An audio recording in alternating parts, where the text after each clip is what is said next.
مسلمان ہو اس کے ذہن میں یہ بات تو آتی ہے نا کہ یہ خدا کے ہاں گناہ گار بن کے جانا، عاقبت بھی کوئی چیز ہے، اس سے تو چھوٹنا چاہیے. یہ کھٹک رہتی ہے. یہ مذہبی پیشوائیت جو آتی ہے نا اس کا فریضہ یہ ہے کہ یہ کھٹک نہ پیدا ہونے دے.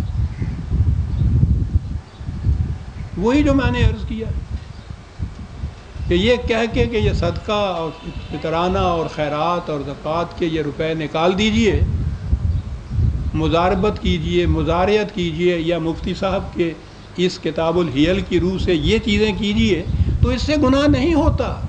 کھٹک گئی، مطمئن ہو گئے.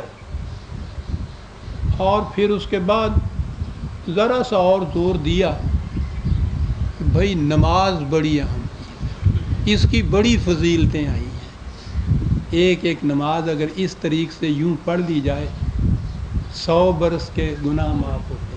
اور آج کل رمضان شریف کے متعلق تو آپ نے روز دیکھا ہوگا ٹی وی کے اوپر، ایک دن کا روزہ اس طرح سے رکھ لیا جائے تو 70 برس پیچھے کے 70 برس آنے والے کے سارے گناہ معاف ایک دن کے روزے سے. اور سارا زور آپ دیکھیں گے اس غلط نظام میں ان چیزوں کی اہمیت کے اوپر دیا جائے گا. یہ اتنی سی بات یوں کی، یہ نیکی ہوئی، اس کا اتنا ثواب ملا. اور وہ ثواب کا پوچھو ہی نہیں کہ وہ کتنا ملتا ہے، وہ تو رکھن تھا نہیں لگتا. یعنی یہ اہمیتیں کیوں دی جاتی ہیں کہ وہ جو اصل جرم ہے خدا کے خلاف اس سے کھٹک پیدا نہ ہو. لیکن خدا تو ایسا نہیں ہے سر، وہ تو نہیں چھوڑتا. کہتا ہے کہ یہ کچھ کہتے ہو تم کہ یوں معاف رکھیے گا. کوئی باہر جا کے یہ نہ یہ کہے کہ صاحب یہ نماز روزے کا بھی قائل نہیں ہے. وہ اپنی جگہ پہ ہیں، وہ خدا کے نظام کے پروگرام کے کوئی حصے ہیں. یہ نہیں ہے کہ وہ جو دین کے تھم ہیں، ستون ہیں، ان کو گراتے چلے جاؤ. وہ جرائم جن کے متعلق کہا کہ بغاوت ہے وہ کرتے چلے جاؤ، اور اس طرح سے نماز پڑھ لو، یوں روزہ رکھ لو تو وہ ساری چیزیں معاف ہو جاتی ہیں. یہ ہے وہ چیز جو میں کہہ رہا ہوں. دیکھیے قرآن کریم کیا کہتا ہے 2/177 سورہ بقرہ کی آیت 177. لیس البر ان تولوا وجوہکم قبل المشرق والمغرب. نیکی یہ نہیں ہے کہ تم نے اپنا منہ مشرق کی طرف کیا ہے یا مغرب کی طرف کیا ہے. اف، 2 لفظوں میں یہ بتا گیا کہ یہ جو دین کے ظواہر ہیں، ان کے محسوس شکل میں جو چیز سامنے آتی ہے اسی کو نیکی نہ بات سمجھ لینا. تم لیس البر، یہ نیکی نہیں ہے. ولکن البر، آؤ بتائیں نیکی کیا ہے. اس کے بعد ہے من آمن باللہ والیوم الاخر والملائکۃ والکتاب والنبی.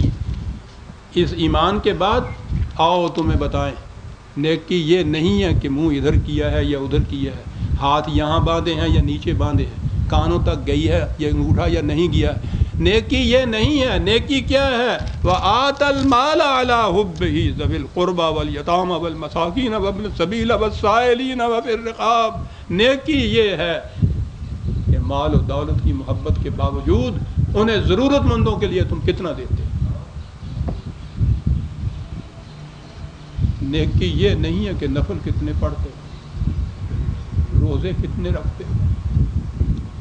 ساری کیٹیگری اس کے اندر گنا دی. ذی القربہ رشتہ دار کو بھی کہتے ہیں، یا وہ ہیں جو تمہارے گرد و نواح میں قریب بسنے والے ہوں، ان کے حالات سے زیادہ واقف ہوتا ہے نا. وہ یتامہ جو معاشرے میں تنہا رہ گئے ہوں، جن کا کوئی سہارا نہ رہ گیا ہوا ہو، والمساکین جن کا چلتا ہوا کاروبار رک چکا ہوا ہو.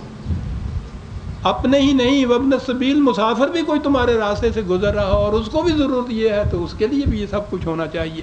وفی الرقاب، جو محکومی اور غلامی کی زنجیروں میں جکڑے ہوئے ہوں ان کو اس غلامی سے چھڑانے کے لیے. نیکی یہ ہے، نیکی وہ نہیں ہے. اور پھر باطل کے نظام میں مذہبی پیشوائیت کا فریضہ یہ رہ جاتا ہے کہ وہ انہی چیزوں کو نیکیاں شمار کر کے گناتی چلی جائے اور ان کے فضائل بتاتی چلی جائے، ان کی اہمیت پہ زور دیتی چلی جائے. اور وہ جو اصل بنیاد اور اساس ہیں دین کی، ان کی طرف توجہ ہی نہ آنے کی۔ اور اس کا نام احیاء اسلام رکھ لیا جائے، اس کا نام اسلامی شریعت، بلکہ ایک اور آیت بھی ہے،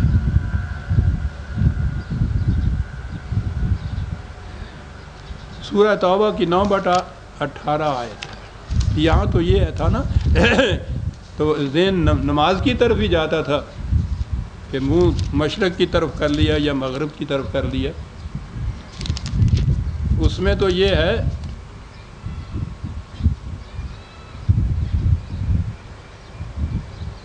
معاف رکھیے گا،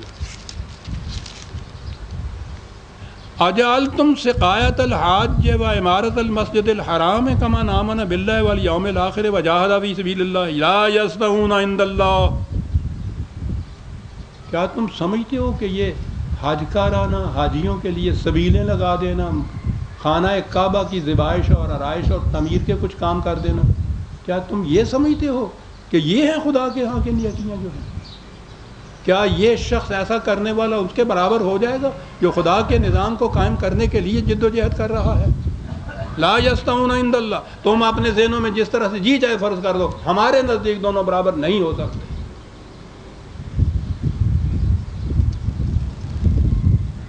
نہیں ہو سکتے۔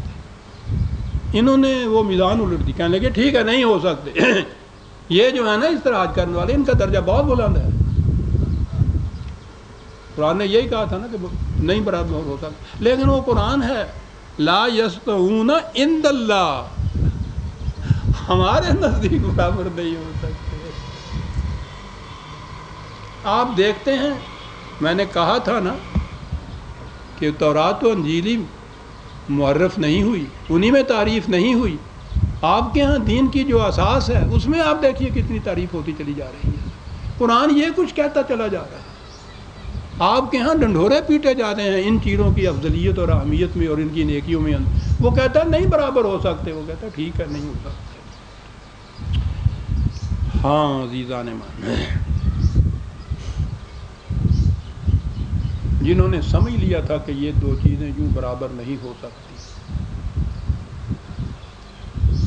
انہوں نے کہا تھا نا اس شخص سے جس نے کہا تھا عمر سے، انہوں نے کہا تھا کہ اپنے دعوے کی تائید میں کوئی گواہ لاؤ جو تائید کرے۔ اس نے ایک شخص کا نام لیا، اس نے کہا کہ اس شخص کو جانتے ہو؟ کہنے لگا اچھی طرح جانتا ہوں۔ کہا کبھی اس کے پڑوس میں رہے ہو؟ کہنے لگے کہ نہیں۔ کہنے لگے کبھی اس کے ساتھ سفر کیا ہے؟ کہنے لگا کہ نہیں۔ کبھی اس کے ساتھ کوئی کاروبار کیا ہے؟ کہنے لگے نہیں۔ تو کہنے لگے تم پھر خاک جانتے ہو؟ تم نے اسے مسجد میں اٹھتے بیٹھتے دیکھ لیا اور سمجھ لیا کہ قابل اعتماد ہے۔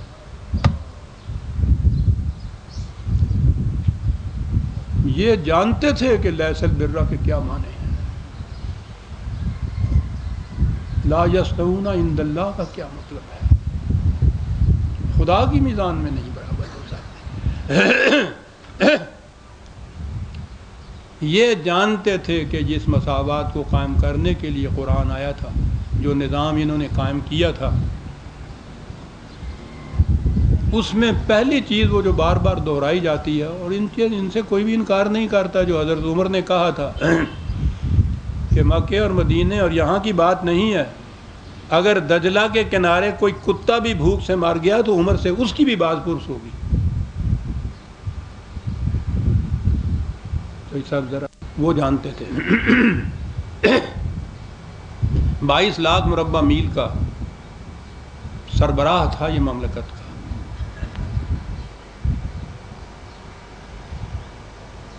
بڑی فراوانی سے رزق کی ہو چکی تھی۔ مصر کا گورنر آیا تھا ملنے کے لیے، تو وہاں تو یہ ہے نہیں نا کوٹھیاں ہوں، دربان ہوں، حاجب ہوں، یہ اور وہ تو سیدھے چلے گئے وہیں بیٹھے ہوئے کھانا کھا رہے تھے۔ کھانا بھی ہمارے ہاں اس زبان میں کچھ تکلف کی بات ہو گئی، وہ ہمارے ہاں جو پنجابی والے روٹی کہتے تھے نا، گل روٹی دی ہے، روٹی کہاں ہے؟